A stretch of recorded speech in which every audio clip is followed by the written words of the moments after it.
तो कैसे हैं आप सभी लोग। एक बार फिर से वेलकम है आपका मेरे YouTube channel study with Yogesh में। आज हम लोग इकोनॉमी की ऑफिशियली अंतिम वीडियो लेके आए हैं, यानी आज से आपकी वीडियो वीपीडीओ या फिर आपका जो कनिष्ठ सहायक है, इन एग्जामों के लिए इकोनॉमी की वीडियो नहीं दूंगा। ठीक है, पहली बात सुनना, क्योंकि एनसीईआरटी का मैक्सिमम पोर्शन मैंने कवर करा दिया है। जो सिलेबस में दिया हुआ है वो हमने टॉपिक लगभग कवर कर दिए हैं। भुगतान संतुलन थोड़ा सा टिपिकल टॉपिक है, आपके नजरिए से वो समझ में भी नहीं आएगा आपके डायरेक्टली। ठीक है, क्योंकि उसमें ऐसे ऐसे टर्मोलॉजी हैं, लेकिन उससे क्या क्वेश्चन आ सकता है वो मैं आज की आपकी वीडियो में बता दूंगा, जो एनसीईआरटी लेवल पे आपका आ सकता है। दूसरी चीज, आप लोगों ने जितने भी लोगों ने मेरे साथ टेलीग्राम ग्रुप को ज्वाइन किया हुआ है, तो मैंने आज से एक टेलीग्राम चैनल बनाया है। ग्रुप और चैनल में दोनों में क्या है डिफरेंस होता है। ग्रुप में हमारे पास कोई ऑप्शन नहीं रहता कि हम उसके मेंबर्स को हाइड करें। जैसे कई लोगों की शिकायत मेरे पास आई, सर अनावश्यक मैसेज आते हैं, ये है वो है, लोग परेशान करते हैं, तो उस मेंबर्स को आप हाइड कर दीजिए। तो मेंबर हाइड करने का टेलीग्राम ग्रुप पे ऑप्शन नहीं था, तो इसलिए मैंने एक टेलीग्राम चैनल बनाया है। दोनों डिफरेंट हैं। आप लोग जो भी मेरे साथ जुड़े हुए हैं, आप उस टेलीग्राम चैनल को जरूर ज्वाइन करना, क्योंकि कुछ ही दिनों बाद मैं ग्रुप की एक्टिविटीज़ को बंद करके चैनल में एक्टिविटीज शुरू कर दूंगा, और आपको चैनल सर्च करके भी मिल जाएगा। ठीक है, तो आप क्या सर्च करेंगे, स्टडी विथ योगेश ऑफिशियली। ठीक है, स्टडी विथ योगेश लिखना, हल्का सा यूं डैश पड़ेगा आपको, देखना यहाँ ऑफिशियल लिख देना, ऑफिशियल। ठीक है, ये आपको चैनल मिल जाएगा। अगर आप नहीं इससे सर्च कर पा रहे हैं तो आप लोगों को मैं इस वीडियो के कमेंट सेक्शन में इसका लिंक दे दूंगा। लिंक देने के बाद आप लोग क्या करेंगे, इस लिंक को डायरेक्टली ओपन नहीं होगा ये। ठीक है, जैसे आप ओपन करोगे तो रिलोड ऑप्शन आएगा, रिलोड कहेगा, रिलोड कहता रहेगा, तो आप लोग रिलोड पे क्लिक करते रहना 8-10 बार, एक न एक बार वो ओपन कर देगा। ठीक है, तो reload back to back reload कहेगा, तो आप रिलोड करते रहना। आप सीधे कहाँ पहुंच जाएंगे, चैनल पे पहुंच जाएंगे। और आप लोगों के लिए मैं जरूर जल्दी से जल्दी कोशिश करूंगा उसमें क्विज और वॉइस मैसेज जो मैंने छोड़ा था उसको शुरू करने का, लेकिन अभी नहीं, इस अक्टूबर के बाद। ठीक है, थोड़ा सा मैं अभी व्यस्त हूँ, उसके बाद मैं आप लोगों के लिए वो शुरू करूंगा। कल संडे है, आपकी जो वीडियो आएगी वो नायब तहसीलदार यानी लोअर पीसीएस के रिगार्डिंग, उसके प्रीलिम्स के रिगार्डिंग, क्योंकि 12 दिसंबर को उसका पेपर है। और कल कभी मतलब बहुत लंबे समय से लोग डिमांड कर रहे हैं, सर एक वीडियो लोअर पीसीएस, एक वीडियो लोअर पीसीएस, उसका जीएस कैसे तैयार करना है, उसका उत्तराखंड, वो बहुत आसान है। इससे भी आसान है, पता है, लोअर पीसीएस का प्रीलिम्स जो है इससे आसान होता है, बशर्ते आपकी थोड़ी सी मैथ्स रीजनिंग में कमांड होनी चाहिए। ठीक है, हम लोग शुरू करते हैं आज की वीडियो को। आप लोगों के आज अंतिम ये वीडियो रहेगी और इसको अच्छे से आप लोग क्या करेंगे, तैयार करेंगे। इसके टॉपिक्स जो मैं कराऊंगा आप लोग उसको ध्यान से देखेंगे। ठीक है, तो सबसे पहली चीज देखिए, हम लोग उसी को आगे बढ़ाते हैं। मैं आपको बताऊंगा कि एक टर्मोलॉजी जो आपकी सिलेबस में दी है, भुगतान संतुलन, क्या दिया है उसने, भुगतान संतुलन सिलेबस में भी दिया हुआ है। ठीक है, यानी इसको दूसरा टर्मोलॉजी हिंदी में बोलते हैं इसकी अदायगी संतुलन। अदायगी मतलब भुगतान जो करना होता है, यानी पेमेंट, बैलेंस ऑफ पेमेंट इसको बोलते हैं। ठीक है, बैलेंस ऑफ पेमेंट यानी भुगतान संतुलन, बैलेंस ऑफ बीओपी लिख दो इसको, बैलेंस ऑफ पेमेंट बोलते हैं इंग्लिश में। इसको एक और टर्मोलॉजी बोलते हैं अदायगी संतुलन, अदायगी संतुलन। ठीक है, बैलेंस ऑफ पेमेंट या अदायगी संतुलन, ये होता क्या है, देखिए, जब कोई राष्ट्र होता है, कोई भी कंट्री होती है, उसका क्या होता है, अदर कंट्री के साथ यानी शेष विश्व के साथ अगर व्यापार हो रहा होता है, यानी शेष विश्व के साथ आर्थिक लेन देन का जो हिसाब किताब होता है वो इसमें दिखाया जाता है। तो इसमें लिख दो, किसी राष्ट्र का शेष विश्व के साथ, किसी राष्ट्र का शेष विश्व के साथ, जो अदर कंट्री बची है, ठीक है, शेष विश्व के साथ वस्तु व सेवा, क्या लिखोगे, गुड्स एंड सर्विस, यानी वस्तु जो आप समझते हैं, अब मैंने आपको पढ़ाया भी था, सेवा आप समझते हैं, या सीधे सीधे लिख दो किसी देश का शेष विश्व के साथ आर्थिक लेन देन का हिसाब किताब। ठीक है, शेष विश्व के साथ आर्थिक लेन देन। अब मैं आपको क्वेश्चन बताऊंगा कि क्या पूछता है यहां से। ठीक है, आर्थिक लेन देन, यानी ब्रैकेट में लिखो, चाहे वस्तु का लेन देन हो, कोई सर्विस एक दूसरे से दूसरे देश में, या परिसंपत्तियां, परिसंपत्तियां बोलते हैं एसेट्स, यानी परिसंपत्तियां मतलब जैसे कोई शेयर हो गया या बॉन्ड हो गई। ठीक है, जैसे भारतीय लोगों ने विदेशों में शेयर खरीदे, बॉन्ड खरीदे, इस टाइप की चीजें परिसंपत्तियां। तो इसका लेन देन जो होगा वो किस में होता है, भुगतान संतुलन दिखाता है। अब सबसे मेन चीज है, इससे क्वेश्चन क्या आता है, सर बता दो हमें प्लीज, क्या क्वेश्चन आएगा, मैं बताऊंगा, धैर्य रखो। इसके दो खाते होते हैं, ये एक प्रकार का अकाउंट है सरकार का। ठीक है, एक को बोलते हैं चालू खाता, क्या बोलते हैं, चालू खाता, इसको इंग्लिश में बोलते हैं करंट अकाउंट, CA, ठीक है। दूसरे को बोलते हैं अपने आप में पूंजी खाता, कैपिटल अकाउंट, पूंजी खाता, इसको इंग्लिश में बोलते हैं कैपिटल अकाउंट। अब देखो, थोड़ा सा कूल माइंड हो के ध्यान से सुनो। सर आप पढ़ा रहे हो, प्लीज हमें ये बताओ कि हम इससे क्या क्वेश्चन निकालें, क्या आयोग पूछ सकता है। आयोग आपसे क्या पूछेगा, अगर उसने सिलेबस में दिया है, इनमें से कौन सी एक मद भारत की या किसी भी राष्ट्र के भुगतान संतुलन के चालू खाते में दर्शाई जाती है। 3 ऑप्शन पूंजी खाते के दे देगा, 1 ऑप्शन चालू खाता। तो इसमें आपको सिर्फ ये रखना है, हम जो हिसाब किताब कर रहे हैं शेष विश्व के साथ, किस चीज को हम इसमें दिखाएं, किस चीज को हम इसमें दिखाएं, ये आपको समझना है, ठीक है। देखो चालू खाता में क्या होगा, कोई भी गुड्स है, कोई भी सर्विस है, यानी वस्तु है, सेवा है, इसका आप इंपोर्ट और एक्सपोर्ट जो करोगे, यानी आयात और निर्यात करोगे, या इसमें अंतरण अदायगी यानी ट्रांसफर पेमेंट जो होगा, उन सब का विवरण होगा। सिंपल सी बात है, चालू खाता में क्या देखोगे आप, किसी देश के साथ आयात व निर्यात, आयात निर्यात तथा किसके आयात निर्यात, वस्तु और सेवा का, ठीक है, वस्तु प्लस सेवा, गुड्स एंड सर्विस के आयात निर्यात तथा अंतरण अदायगी, अंतरण अदायगी यानी इसको बोलते हैं ट्रांसफर पेमेंट, टीपी लिख दो, ठीक है, ट्रांसफर पेमेंट समझ जाना, टीपी लिख दिया मैंने, ट्रांसफर पेमेंट, अंतरण अदायगी का लेखा जोखा का हिसाब रखा जाएगा इसमें।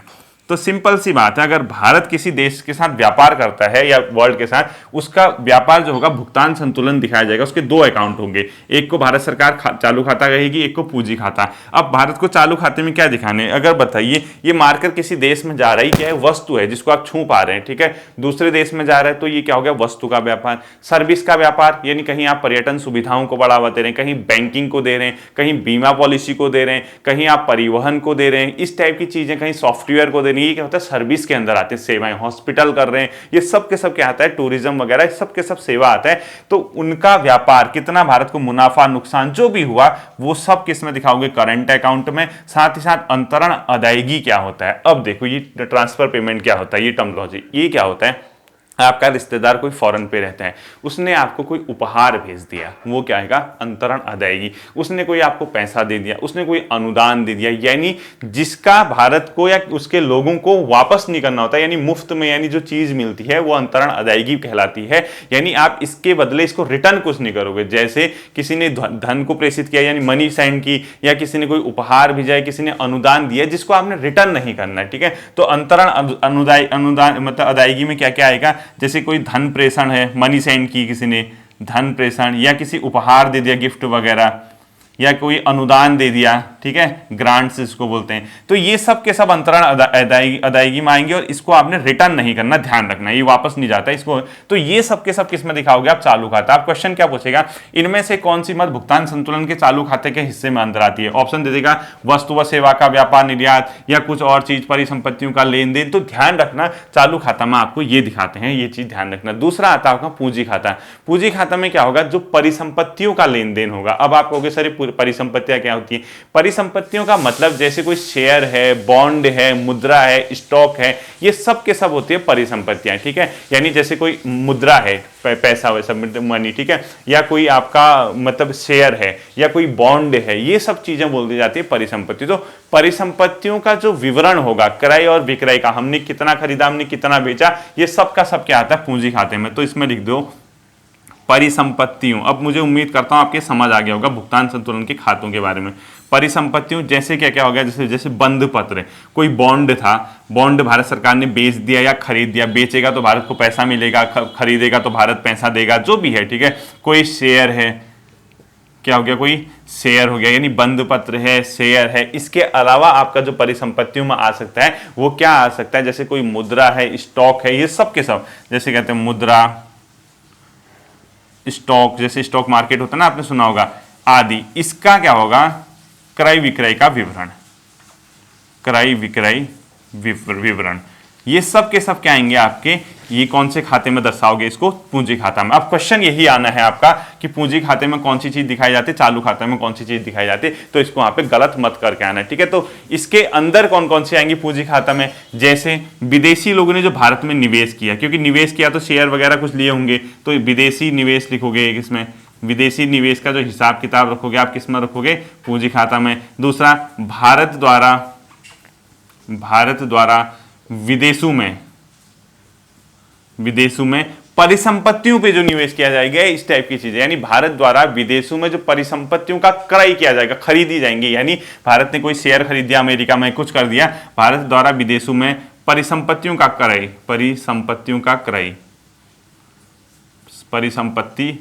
ये भी किसके अंदर आएगा, आपका पूंजी खाते के अंदर दिखाओगे। और इसके अलावा क्या दिखा सकते हो, भारत द्वारा ऋण ग्रहण, यानी भारत ने कहीं से ऋण ले लिया तो ये भी किसके अंदर आएगा, पूंजी खाता में, भारत द्वारा ऋण ग्रहण। ठीक है, तो अब देखिए आपको कैसे समझना है। जैसे आप वस्तु सेवा के आयात निर्यात और अंतरण अदायगी को चालू खाता में रखो, बाकी जो बचते हैं आपकी परिसंपत्तियां, ये लेना देना, इन्वेस्टमेंट वगैरह सब किसके अंदर आएंगे, आपकी कैपिटल अकाउंट के अंदर शामिल होंगे। ठीक है, ये आपके समझ आ गया होगा। अब देखो, एक ये पूरा भुगतान संतुलन के जो आपने ये समझे, इसके बाद मैं आपको एक और चीज बताता हूं। कल मैंने आपको एक टर्मिनोलॉजी बताई थी, अदृश्य व्यापार। कौन किसको कहते हैं अदृश्य व्यापार, जल्दी बताइए। सेवा, सर्विस सेक्टर को क्या बोलते हैं, सेवा व्यापार को अदृश्य व्यापार। अदृश्य व्यापार भी दो तरीके के होते हैं, ध्यान रखना है। ठीक है, अदृश्य व्यापार के अंदर दो तरीके आपको देखने को मिलेंगे, यानी आपके आते हैं अदृश्य व्यापार। ठीक है, अदृश्य व्यापार को क्या बोला जाता है, आप लोग देखना। अदृश्य व्यापार मैंने आपको कल बताया था, सर्विस सेक्टर के व्यापार को अदृश्य व्यापार बोलते हैं। क्यों बोलते हैं, क्योंकि जब एक राष्ट्र से दूसरे राष्ट्र में अगर आपका व्यापार होगा तो वो दिखेगा नहीं सेवा सेक्टर का। अब इसके दो चीजें होती हैं, अदृश्य व्यापार में भी कितनी चीजें आती हैं, दो चीजें आती हैं। एक को बोलते हैं उपादान आय और एक को बोलते हैं गैर उपादान आय। ठीक है, इसको लिखो, उपादान आय और दूसरे को बोलते हैं गैर उपादान। ठीक है, अभी बताता हूं इंग्लिश में, गैर उपादान आय, यानी फैक्टर इनकम, इसको बोलते हैं फैक्टर इनकम, और इसको बोलते हैं गैर उपादान का non factor income, non factor income. क्योंकि ये है क्या, सेवा व्यापार है। सेवा में क्या होते हैं, दो चीजें आती है, कह रहे हैं। ठीक है, एक उपादान आय फैक्टर इनकम, एक non factor income. Factor income, non factor income में तो सीधे सीधे नॉन फैक्टर वाले लिख दो। गैर उपादान में बैंकिंग, बीमा, पर्यटन, सॉफ्टवेयर, जहाजरानी, ये सब के सब किसके आएंगे, आपकी गैर उपादान आय में। और उपादान आय में क्या होगा, जैसे विदेशों में हमारी परिसंपत्तियों पे जो भी ब्याज मिला, लाभ मिला या लाभांश मिला, और भारत में अब देखो उपादान क्या होगा, जैसे भारत सरकार का विदेशों में कोई शेयर लिया भारत ने, ठीक है, किसी कंपनी का शेयर लिया, किसी भी लिया, उससे भारत को उस शेयर से फायदा होगा, लाभ मिलेगा या कुछ लाभ का हिस्सा मिलेगा। और ऐसे ही विदेशी लोगों ने भारत में कोई ना कोई शेयर लिया होगा, उसको भी फायदा होगा। उन दोनों का जो डिफरेंस है उसको आप किस में बोलोगे, उपादान आय। उससे अगर भारत को मिला, यानी भारत को विदेशी परिसंपत्ति पर, यानी विदेशों में, भारत को विदेशों, मतलब सीधे सीधे लिख दो इसको, भारत को विदेशों में, मतलब विदेशों में हमारी संपत्तियों पर जो ब्याज मिला, यानी विदेशों में जो हमारी शेयर वगैरह हैं उस पर जो ब्याज मिला, भारत सरकार ने कहीं शेयर वगैरह लिए तो हमारे हो गए ना। तो देखो विदेशों में हमारी परिसंपत्तियों, विदेशों में हमारी परिसंपत्तियों पर कई अगर हमें ब्याज मिलता है, कोई लाभ मिलता है या लाभांश मिलता है, ये माइनस विदेशियों को हमारे राष्ट्र में मिले लाभ को हम क्या कर देंगे, माइनस कर देंगे। ठीक है, तो ये क्या हो जाएगा, उपादान आय। आपको उपादान याद नहीं रखना, आपको गैर उपादान। गैर उपादान में मतलब हमने देशों में बैंकिंग सर्विस में हमने क्या कमाया, पैसा कमाया। हमने बीमा सेक्टर में हमने पॉलिसी वगैरह कराई, वहाँ हमने टूरिज्म में कमाया, पर्यटन में हमने जहाजरानी में कमाया, जहाजरानी। ठीक है, ये सब के सब क्या होगा, हमने सॉफ्टवेयर में कमाया, सॉफ्टवेयर आदि। ये सब के सब क्या हो गया, नॉर्मल सी चीज जो होगी वो तो हमारे गैर उपादान में आ गया। और उपादान में हमारा क्या आ गया, विदेशों में हमारी परिसंपत्तियों पे ब्याज, लाभ और लाभांश को अगर आप भारत में विदेशी परिसंपत्तियों की आय, ठीक है, यानी भारत में विदेशी संपत्तियों को क्या आय मिली उसको घटा दोगे। ठीक है, माइनस भारत में क्या लिखोगे, विदेशी संपत्तियों पर आय, विदेशी परिसंपत्तियों पर आय कर देना इसको। ठीक है, माइनस भारत में विदेशी परिसंपत्तियों पर आय, भारत में विदेशी परिसंपत्तियों पर आय, ऐसे लिख दो इसको, भारत में विदेशी परिसंपत्तियों पर आय लिख दो। एक ही चीज है दोनों में, आप समझ जाओगे इसको। भारत में विदेशी संपत्तियों पर, भारत में विदेशी परिसंपत्तियों पर आय, संपत्तियों पर आय। देखो इतना कॉम्प्लिकेटेड चीज है आप लोगों के लिए, तभी मैंने क्या कहा कि आपका जो भुगतान संतुलन और ये वाला है ये थोड़ा स्किप करना पड़ेगा आप लोगों के एग्जाम की दृष्टि से। जितना मैं करा रहा हूं वो आपके लिए काफी होगा, ठीक है। उपादान गैर उपादान आ गया, अब बहुत हल्के चीज है, यही आपका सबसे टफ चीज है। अब आते हैं फटाफट से वन लाइनर टाइप के क्वेश्चनों में, ठीक है। एक टर्मिनोलॉजी पूछता है विनिमय दर क्या होता है, एक्सचेंज रेट जिसको बोलते हैं। विनिमय दर क्या होता है, किसी राष्ट्र की जैसे मुद्रा होती है, यानी विदेशी मुद्रा की एक इकाई को खरीदने में आपके देश की जितनी मुद्रा लगी होगी उसको विनिमय दर कहते हैं, ठीक है। तो एक टर्मिनोलॉजी लिखो विनिमय दर, इसको इंग्लिश में लिख दो एक्सचेंज रेट, ER लिख दिया मैंने, ठीक है। एक्सचेंज रेट यानी इसको एक्सचेंज रेट किसको कहते हैं कि विदेशी मुद्रा की एक इकाई को खरीदने में खर्च घरेलू मुद्रा की कुल इकाइयां, यानी आपने विदेशी मुद्रा की जितनी इकाइयां जितनी यूनिट खरीदी, विदेशी मुद्रा की एक इकाई खरीदने में घरेलू मुद्रा की कितनी इकाइयां खर्च हुई, घरेलू मुद्रा की खर्च इकाई, यानी अगर आपने $1 खरीदना है, अगर आपने 50 रुपये लगे तो एक्सचेंज रेट हुआ कि $1 बराबर 50 रुपये अगर है, तो इसका क्या मतलब हो गया कि $1 को खरीदने में आपको 50 रुपये लगे, ये एक्सचेंज रेट चल रहा है। तो अगर आपसे पूछेगा एक्सचेंज रेट क्या है तो आप बोलोगे $1 बराबर 50 रुपये का एक्सचेंज रेट चल रहा है, ठीक है। ये है विदेशी मुद्रा मतलब विनिमय दर। इसके बाद आता है एक मोस्ट इंपोर्टेंट क्वेश्चन है, भारत सरकार ने रुपये का 2 बार अवमूल्यन किस वर्ष से किया। तो मोस्ट इंपोर्टेंट कर देना, भारत द्वारा रुपये का 2 बार अवमूल्यन, अवमूल्यन मतलब डिवैल्यूएशन, ठीक है, डिवैल्यूएशन अवमूल्यन। और मैंने कल भी बताया था आपको अवमूल्यन क्या होता है, अपने देश की करेंसी की वैल्यू गिरा देना जिससे निर्यात बढ़े आयात कम हो जाए, ठीक है। ये भारत ने 1991 में किया था, 91-92 के फाइनेंशियल ईयर में, और ये 1 और 3 जुलाई 1991 के आसपास भारत सरकार ने ये किया था। और अवमूल्यन ये मोस्ट इंपोर्टेंट है। अब आपको तुरंत क्वेश्चन क्या देखना है, भारत ने पहली बार अवमूल्यन, नेट से चेक करना, भारत ने पहली बार अवमूल्यन कब किया, भारत ने पहली बार अवमूल्यन कब किया रुपये का, किस वर्ष भारत का सबसे पहले अवमूल्यन हुआ, ठीक है, कितना गिरा, ये क्वेश्चन आपको तुरंत सर्च करना होगा, अवमूल्यन पहली बार कब हुआ।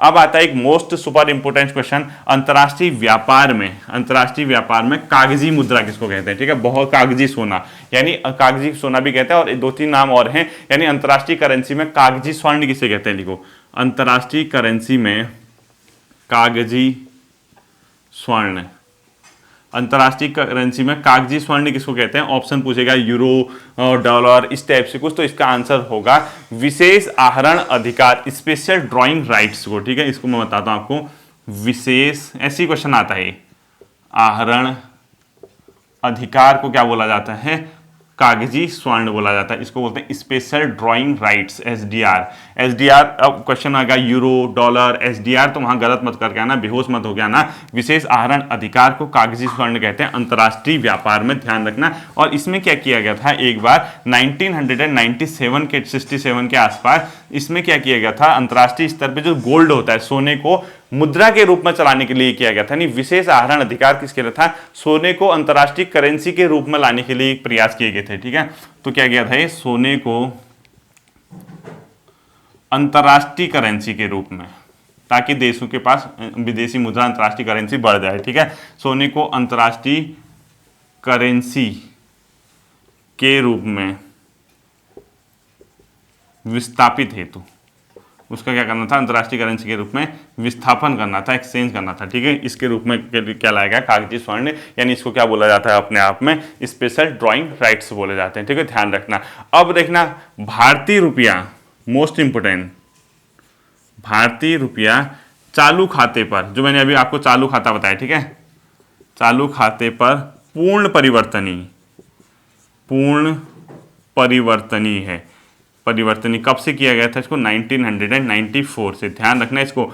ये क्या है, जैसे रुपया जो होता है वो क्या होता है, चालू खाते पे पूर्ण परिवर्तनीय, मतलब आप रुपये को दूसरी करेंसी में, दूसरी करेंसी को रुपये में बिना किसी उसके कन्वर्ट कर सकते हो, ठीक है, सिर्फ किस में होगा, लेकिन ये चालू खाते में कब से किया गया था, 1994 से, जिसका जो भी चीज़ आपकी करंट अकाउंट में शामिल होती है, ठीक है। ये था आपका मेन चीज़। अब देखिए कुछ और इंपॉर्टेंट फैक्ट मैं आपको कराता हूँ। एक राजस्व घाटा मैंने आपको कल नहीं कराया था, राजस्व घाटा किसको कहते हैं वो लिख लीजिए।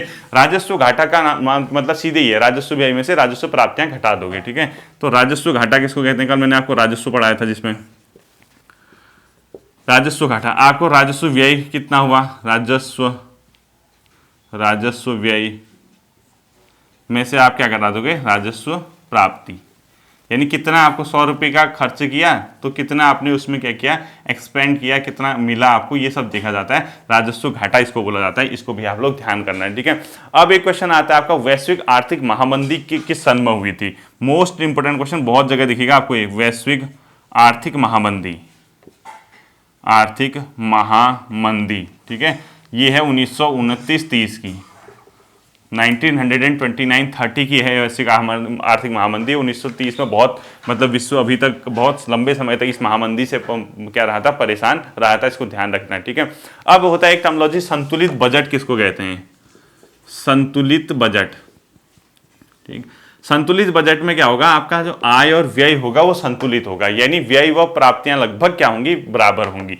तो जितना आपने एक्सपेंड किया और जितना आपको इनकम हुई, व्यय व प्राप्तियां लगभग बराबर, ठीक है, प्राप्तियां क्या होंगी, बराबर होंगी, संतुलित होंगी, उसको बोला जाता है संतुलित बजट। इसको भी ध्यान आप लोगों को क्या करना है, रखना है, ठीक। अब आता है आपको बजटीय घाटा। जैसे कभी कभी सरकार को क्या होता है, बजटीय घाटा हो जाता है, सरकार ने बजट पेश किया, सरकार के खर्च ज्यादा हो गए लेकिन इनकम बहुत होगी, तो बजटीय घाटे को पूर्ण करने के लिए सरकार क्या क्या उपाय कर सकती है, तो देखना, बजटीय घाटे का वित्त पोषण किससे होता है, ये भी क्वेश्चन आता है। बजटीय घाटे का वित्त पोषण, यानी बजटीय घाटा हो गया तो आपको सरकार कैसे उसको बैलेंस करती है, कहाँ से पैसा लाती है, तो आपका टैक्स लगा देगी, या कहीं से ऋण लाएगी, या कहीं से नोट छापेगी, ठीक है। तो क्या करोगी, या तो टैक्स लगा दिया, करारोपण, उससे क्या होगा, सरकार की इनकम बढ़ जाएगी, या कहीं से उधार लाएगी, आरबीआई से लाए, जनता से लाए, कहीं से लाए, या फिर इसके अलावा क्या कर सकते हैं, एक टैक्स लगा सकते हैं, या ऋण ले सकते हैं, या इसके अलावा एक और चीज़ सरकार कर सकती है, वो सरकार क्या कर देगी, अपने आप में तुरंत नोट छाप देगी, ठीक है। लेकिन ये बहुत बुरी चीज़ मानी जाती है, नोट छापकर, ये भी आपको क्या करना है, ध्यान रखना है, ठीक है। नोट छापकर भी होता है बजटीय घाटा। एक सुपर इंपोर्टेंट क्वेश्चन, सुपर से सुपर इंपोर्टेंट क्वेश्चन, राजकोषीय घाटा, राजकोषीय घाटा व बजट प्रबंधन अधिनियम, राजकोषीय घाटा व बजट प्रबंधन अधिनियम की, राजकोषीय उत्तरदायित्व लिखो, घाटा नहीं, राजकोषीय उत्तरदायित्व व, राजकोषीय उत्तरदायित्व व बजट प्रबंधन अधिनियम, बजट मोस्ट इंपोर्टेंट, ठीक है, प्रबंधन अधिनियम को एक्ट बोलते हैं, ठीक है। ये कब आया था, 2003 में, मोस्ट इंपोर्टेंट कर देना। इसको बोलते हैं FRBM, यानी इसको बोलते हैं फिस्कल, क्या बोलते हैं, फिस्कल, हाँ, फिजिकल नहीं, fiscal responsibility and budget management act.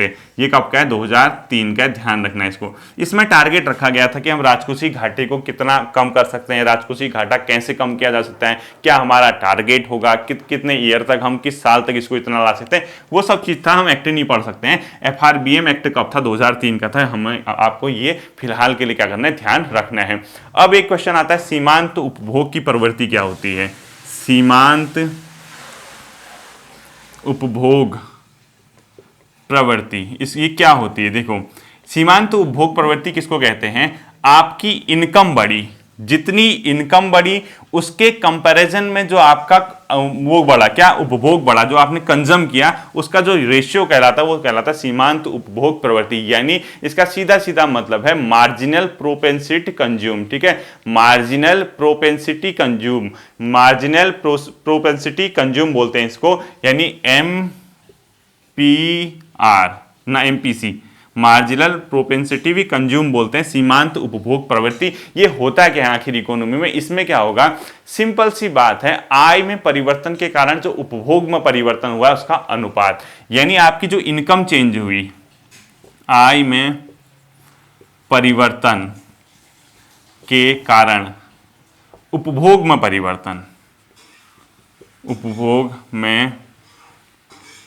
परिवर्तन का अनुपात, परिवर्तन का क्या कहलाता है, अनुपात। अब देखना, हमेशा याद रखना, सीमांत उपभोग प्रवृत्ति जो होगी अधिकतम कितनी हो सकती है, 1। कभी कभी क्वेश्चन पूछता है सीमांत उपभोग प्रवृत्ति अधिकतम कितनी हो सकती है, 1 यानी 1। अब आपको बताता हूं इसका मतलब क्या है, ठीक है, इसको समझना। जैसे सपोज आपकी पहली जो इनकम थी 100 रुपये थी, कितनी थी, 100 रुपये थी, रुपये 100 रुपये, ठीक।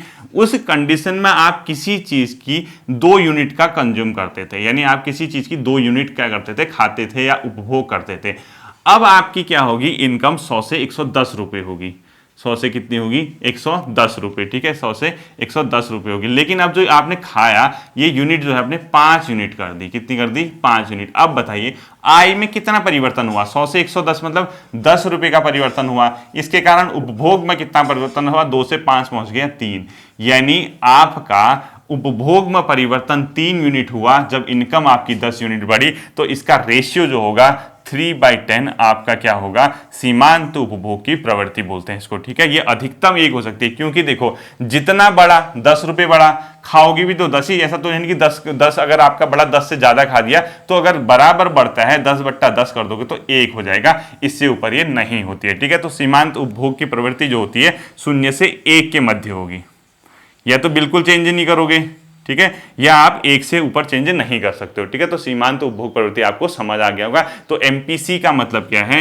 एमपीसी कितना कंज्यूम किया आपने और कितनी आपकी इनकम में चेंज हुआ, ये आपको लिखना है। एक बुक का नाम आता है पेपर में आपके, a general theory of employment interest and money, ये किसकी है, जॉन मर्नार्ड कीन्स की है, ठीक है। तो एक बुक का नाम लिखो, ए जनरल थ्योरी ऑफ एम्प्लॉयमेंट, पूरी बुक का नाम लिखना, ए जनरल थ्योरी ऑफ एम्प्लॉयमेंट, ठीक है, इंटरेस्ट एंड मनी। अब मैं पूरा नहीं लिख रहा क्योंकि इतना लंबा हो जाता है, ठीक है। A general theory of employment interest and money, John Maynard Keynes की बहुत फेमस बुक है। ये आर्थिक महामंदी जो चली थी आपकी 1930 में, उस दौरान, उसके बाद इसने एम्प्लॉयमेंट पे जो बुक निकाली थी, जनरल थ्योरी ऑफ एम्प्लॉयमेंट, रोजगार का सामान्य सिद्धांत, इंटरेस्ट एंड मनी, जो है जॉन मर्नार्ड कीन्स, ठीक है। ये मोस्ट इंपोर्टेंट क्वेश्चन है, इसको सुपर इंपोर्टेंट कर देना इस बुक का नाम, a general theory of employment interest and money किसकी है, आपका जॉन मर्नार्ड कीन्स की। पूंजीवादी अर्थव्यवस्था का अन्य नाम क्या कहते हैं, बाजार अर्थव्यवस्था। एक लिखो, पूंजीवादी जो अर्थव्यवस्था होती है उसका अन्य नाम है बाजार अर्थव्यवस्था, ठीक है। इसको भी आप लोग क्या करोगे, ध्यान में रखोगे। पूंजीवादी अर्थव्यवस्था का अन्य नाम क्या लिखोगे, बाजार अर्थव्यवस्था लिखोगे। 3 टर्मोलॉजी बताऊंगा, उस 3 टर्मोलॉजी के साथ आपका पूरा का पूरा चैप्टर इकोनॉमी का जितना हमने करना है आपके एग्जाम की दृष्टि से कंप्लीट हो जाएगा, ठीक है। एक हो रिवर्स रेपो रेट, RR लिखो। एक लिखो reverse repo rate. Repo rate क्या होता है, बैंक क्या करते हैं, देखो आरबीआई क्या होता है, बैंकों का बैंक कौन है, RBI, reserve bank of India. इसके साथ बैंक अटैच्ड होते हैं, ठीक है। ये बैंक, ये एसबीआई लिख दो, ये एसडी मतलब जो भी लिखते हो, ठीक है, एसबीआई लिख दो, ये पीएनबी लिख दो, या कोई अदर बैंक है, ये सब बैंक। अब क्या करते हैं, ये जब जिस रेट पे, यानी ये बैंक क्या करते हैं, आरबीआई से पैसा लेते हैं या आरबीआई को पैसा देते हैं, तो क्या होता है, रेपो रेट में क्या होगा, आरबीआई जिस रेट पे बैंकों को क्या देगा, पैसा उधार देगा, ऋण देगा, उसको बोलते हैं रेपो रेट। तो लिखो आरबीआई जिस दर पर बैंकों को पैसा देगा, बैंकों को पैसा, उसका क्या मतलब होगा, रेपो रेट। रिवर्स रेट के रिवर्स उल्टा हो जाएगा, जिस दर पर आरबीआई बैंकों से पैसा लेगा, जिस दर पर आरबीआई बैंकों से पैसा लेगा, बैंकों से पैसा लेगा, उसको क्या बोला जाता है, रिवर्स रेपो रेट बोला जाता है, ठीक है। 1 मिनट के अंदर दोनों समझा दूंगा। देखिए आपने अखबारों में सुना होगा रिवर्स रेपो रेट इतना बड़ा, वो बड़ा, ऐसा बड़ा, वो बड़ा। इसका कब प्रयोग किया जाता है, जब मार्केट में ज्यादा पैसा होता है, ठीक है। आरबीआई जिस दर पर बैंकों को पैसा देगा, अगर ये बढ़ा दिया, रिवर्स रेट बढ़ा दिया, सपोज रिवर्स रेपो रेट बढ़ा दिया, ठीक, अगर ना रेपो रेट अगर बढ़ा दिया, सॉरी रिवर्स नहीं, रेपो रेट अगर बढ़ा दिया, जैसे ही जैसे सपोज 5% की दर पे बैंकों को दे रहा था, अब इसने आरबीआई ने कहा मैं बढ़ा देता हूं, 10% कर देता हूं। 10% कर देगा तो बैंक को उधार नहीं लेंगे आरबीआई से, बैंक के पैसा नहीं उठाएंगे। पैसा नहीं उठाएंगे तो मार्केट में क्या हो जाएगा, पैसा कम हो जाएगा। मार्केट में पैसा कम हो जाएगा तो लोगों की डिमांड कम हो जाएगी। पैसा ही नहीं होगा मार्केट में, लोगों की डिमांड कम हो जाएगी तो महंगाई अपने आप कम हो जाएगी, क्योंकि वो मांगेंगे इन्हीं चीजें सस्ती हो जाएंगी। तो रिवर्स रेपो रेट बढ़ता जब है, इसका मतलब क्या है, बैंक जो है पैसे कम लेंगे। अब क्या होगा, बैंक पैसा क्या लेगा, अब कम लेगा, क्योंकि उसको ज्यादा इंटरेस्ट देना पड़ रहा। बैंक पैसा कम लेगा, मार्केट में पैसा क्या हो जाएगा, मार्केट में पैसा कम हो जाएगा। मार्केट में पैसा जैसे ही कम होगा, लोगों की डिमांड यानी मांग, वो क्या हो जाएगी, कम हो जाएगी। लोग जैसी चीजों को कम मांगेंगे, चीजें क्या हो जाएंगी, सस्ती हो जाएंगी। ठीक है, ये याद रखना हमेशा। और इसी का उल्टा किस्म होगा, इसमें सारे कंडीशन कर दो, रिवर्स रेपो रेट अगर घट गया, रेपो रेट अगर कम हो गया, ये सारे चिन्ह पलट देना। ठीक है, अगर आप खुद ही लिखना, रेपो रेट अगर जैसे ही कम होगा, ये सारे साइन आप क्या कर दोगे, चेंज कर दोगे। रेपो रेट कम होगा तो बैंक ज्यादा पैसा लेंगे, बैंक ज्यादा पैसा लेंगे, मार्केट में पैसा बढ़ जाएगा, मार्केट में पैसा बढ़ेगा, लोगों की जेब में पैसा ज्यादा होगा, लोगों की जेब में पैसा ज्यादा होगा, डिमांड ज्यादा करेंगे, डिमांड ज्यादा करेंगे तो चीजें क्या हो जाएंगी, महंगी हो जाएंगी। उल्टा कर देना इसका। ठीक है, सेम कंडीशन यहां पे भी है, reverse repo rate. Reverse repo rate का चेंज इसी के साथ जैसा ही होगा, इसी का उल्टा होगा। रिवर्स रेपो रेट अगर बढ़ा दिया तो बैंक क्या करेंगे, जिस दर पर आरबीआई बैंकों से पैसा लेता है, अगर आर बढ़ गया, तुरंत बढ़ गया, तो अब क्या होगा, आरबीआई पैसा जो होगा मार्केट से कम उठाएगा, क्योंकि आरबीआई को भी तो पैसा देना पड़ रहा, तो ये इनके बीच उल्टा संबंध होता है। इसको ध्यान रखना, वो बात की बात है। अभी मैंने आपको रेपो रेट का समझा दिया, इसी का एंटी कर देना आप लोग, इसी से लिंक करके आप इसको क्या कर सकते हो, सॉल्व कर सकते हो। इसको भी आप लोग ध्यान रखना है। ठीक है, एक किताब का नाम लिख लीजिए, द वेल्थ ऑफ नेशन किसकी है, एडम स्मिथ की, और दूसरी किताब का नाम भी लिख लीजिए। देखिए, ऑफ नेशन लिखो। ठीक है, द वेल्थ ऑफ नेशन, ये भी पुस्तक आती, बहुत पुरानी किताब है। द वेल्थ मतलब संपत्ति, द वेल्थ ऑफ नेशन, ये किसकी है, एडम स्मिथ की, Adam Smith. The wealth of nation किसकी है, एडम स्मिथ की है। एक क्वेश्चन, फैक्चुअल क्वेश्चन बता रहा हूं, ये केंद्रीय प्रदूषण नियंत्रण बोर्ड की स्थापना कब हुई। ठीक है, सेंट्रल पॉल्यूशन कंट्रोल बोर्ड, केंद्रीय प्रदूषण नियंत्रण बोर्ड की स्थापना लिखो 1974 में, हिंदी में लिखना आप लोग। ठीक है, सेंट्रल पॉल्यूशन कंट्रोल बोर्ड यानी केंद्रीय प्रदूषण नियंत्रण बोर्ड की स्थापना लिखो, केंद्रीय प्रदूषण नियंत्रण बोर्ड की स्थापना 1974। अपिक्को आंदोलन कहां चला था, कर्नाटक में, ब्रुडलैंड कमीशन का संबंध था अपने आप में। अपिक्को आंदोलन, ये आपका इकोनॉमी में धारणीय विकास के अंदर था। अपिक्को आंदोलन चला था कर्नाटक, जैसे यहाँ चिपको था, साउथ में अपिक्को चला था। ठीक है, और जो एक ब्रुडलैंड कमीशन है, उसका संबंध किससे है वो भी लिख लो। ब्रुडलैंड कमीशन कब बना था, नेट में सर्च कर लेना। ठीक है, ब्रुडलैंड कमीशन, ये था धारणीय विकास यानी सस्टेनेबल डेवलपमेंट, धारणीय विकास, सस्टेनेबल डेवलपमेंट, एसडी लिख दो। इससे संबंधित है, पुराना है बहुत, और ये बहुत इंपॉर्टेंट है ब्रुडलैंड संबंध। इसमें क्या कहा गया था कि हम लोगों को अपने संसाधनों को ऐसे यूज करना चाहिए कि हमें अपनी आने वाली जो भावी पीढ़ी है उसके मद्देनजर इसको ध्यान रखना चाहिए कि हमारा चीजें ऐसी हो कि आने वाली भविष्य की पीढ़ी के लिए भी वो बचें, और हमें उसको धारणी यानी उसको समझ समझ के हमें क्या करना चाहिए, यूज करना चाहिए। ठीक है, तो आपके रेपो रेट समझ आ गया होगा क्या होता है। रेपो रेट में पहले एक बार रेट बैंक आरबीआई जिस दर पे देता है वो करना, बढ़ाएगा तो मनी ये कम लेंगे बैंक, घटाएगा तो बैंक ज्यादा ले लेंगे, तो उसके वो कंडीशन लगा देना। रिवर्स रेपो रेट क्या होता है, मैंने आपको बताया, जिस रेट पे बैंक आरबीआई को देते हैं, यानी आरबीआई बैंकों से लेता है जिस दर पे, तो ये उल्टा हो जाता है। इसका क्या हो जाएगा, उल्टा हो जाएगा। इसको आप लोग ध्यान रखना। ठीक है, तो आपका ये था टोटल इकोनॉमी का सेशन, जितना आपके सिलेबस में दिया है, जितना है एनसीईआरटी वगैरह हमने कवर कर दिया है। फिर मिलता हूं कल एनटी की वीडियो के साथ, जीएस को लेकर चर्चा करेंगे। मंडे को नई क्लास मिलेगी। अपना ध्यान रखिए। Thank you.